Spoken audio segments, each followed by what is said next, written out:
जळगावच्या पाचोरा तालुक्यातील परधाडे गावाजवळ ही मोठी दुर्घटना घडलेली आहे। या रेल्वे दुर्घटनेमध्ये 7 ते 8 प्रवाशांचा मृत्यू झाल्याची प्राथमिक माहिती मिळते। अजून याची पुष्टी होऊ शकली नाही। मात्र जवळपास 12 जणांना पाचोरा ग्रामीण रुग्णालयामध्ये उपचारासाठी दाखल करण्यात आले। पुष्पक एक्सप्रेस आता पाचोरा रेल्वे स्थानकावर थांबलेली आहे। जळगावमध्ये परधाडे गावाजवळच पुष्पक एक्सप्रेसनं ब्रेक मारल्यानं चाकामध्ये आगीच्या ठिणग्या उडाल्या होत्या आणि या आगीच्या ठिणग्या उडाल्यानं रेल्वेमध्ये आग लागल्याची अफवा या सगळ्या प्रवाशांमध्ये पसरली। आग लागल्याच्या अफवेनंतर पुष्पक एक्सप्रेसमधून 35 ते 40 लोकांनी उड्या मारल्या। चुकीच्या पद्धतीने या उड्या मारण्यात आल्या। उड्या मारलेल्या प्रवाशांना समोरून येणाऱ्या भुसावळकडे जाणाऱ्या बंगळुरू एक्सप्रेसनं उडवलं। भीषण असा हा अपघात। या दुर्घटनेमध्ये 7 ते 8 प्रवाशांचा मृत्यू झाल्याची माहिती कळते। जळगावच्या जिल्हाधिकाऱ्यांनी ही माहिती दिलेली आहे।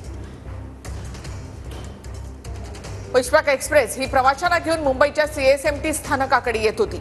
जळगावच्या पाचोरा रेल्वे स्थानकाजवळच्या परधाडी या रेल्वे स्थानकाजवळ एक छोटं रेल्वे स्टेशन आहे। त्याआधी पुष्पक एक्सप्रेस थांबलेली होती। तिथे ही घटना घडलेली आहे।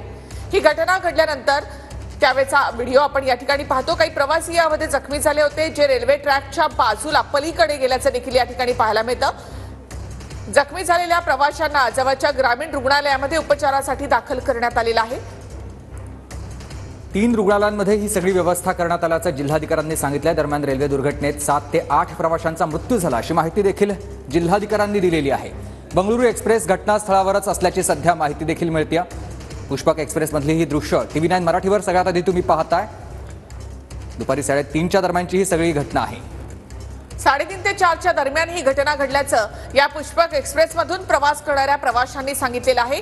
या प्रवाशांशी देखील संवाद साधण्याचा आपण प्रयत्न करतोय। मात्र सध्या ही गाडी पाचोरा रेल्वे स्थानकावर थांबलेली आहे। तर साधारणतः 3:30 ते 4च्या सुमारास ही घटना घडल्याचं प्रवाशांनी म्हटलेलं आहे। बंगळुरू एक्सप्रेस घटनास्थळावरच असल्याची सध्या माहिती कळते। पुष्पक एक्सप्रेसमधील ही दृश्य बघताय आपण। जळगावच्या पाचोरा तालुक्यातल्या परधाडे या गावाजवळ रेल्वेची ही मोठी दुर्घटना घडलेली आहे आणि याच दरम्यान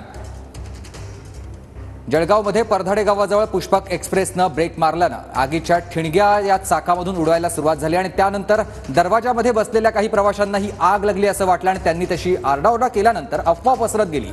आगीच्या ठिणग्या उडाल्यानं रेल्वेमध्येच असलेल्या सगळ्या प्रवाशांनी काही प्रवाशांनी बाहेर उड्या मारल्या। आग लागल्याच्या अफवेनंतर पुष्पक एक्सप्रेसमधून 35 ते 40 लोकांनी बाहेर उड्या मारलेल्या होत्या। तर उड्या मारलेल्या प्रवाशांना समोरून येणाऱ्या बंगळुरू एक्सप्रेसनं उडवलं। यामध्ये 7 ते 8 प्रवाशांचा मृत्यू झाल्याची माहिती जिल्हाधिकाऱ्यांकडून देण्यात आली आहे। तर 12 जणांना तिकडच्या जवळच्या ग्रामीण रुग्णालयामध्ये दाखल करण्यात आले। पुष्पक एक्सप्रेस ही प्रवाशांना घेऊन मुंबईच्या सीएसएमटी स्थानकाकडे येत होती। या दुर्घटनेनंतर आता मुंबईकडे येणाऱ्या आणि भुसावळकडे जाणाऱ्या ज्या गाड्या आहेत त्या स्थानकावर थांबवण्यात आलेल्या आहेत। तर प्रशासन